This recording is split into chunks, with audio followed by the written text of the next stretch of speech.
ओकरा मीठी मीठी बात से धोबी तेली ना कोनो बीन से चलता चलता लव बड़ी दिन से सखी रे गाँव के परमीन से चलता लव बड़ी दिन से सखी रे गाँव के परमीन से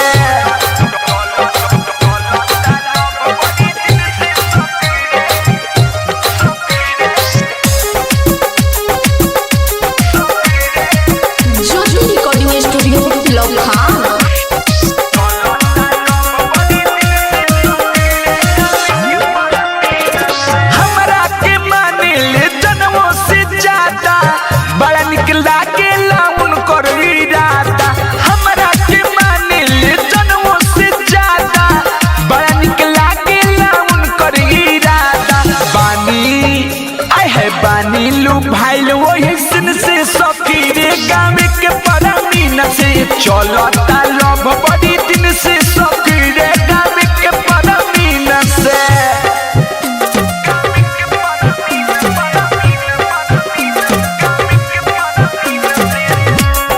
म्यूजिक बाय विकेश भोजपुरिया।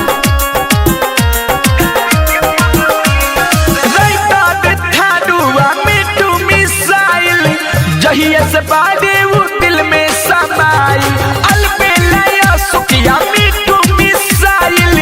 जहिया से बाड़े वो दिल में समाई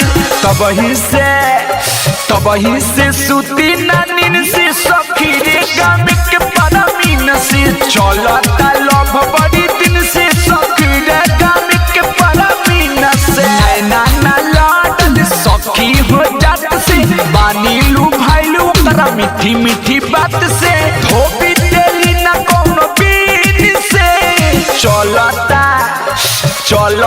लव बड़ी दिन से सखी रे गाँव के परमीन से चलता लव बड़ी दिन से सखी रे गाँव के परमीन से ज्योति रिकॉर्डिंग स्टूडियो लखाम।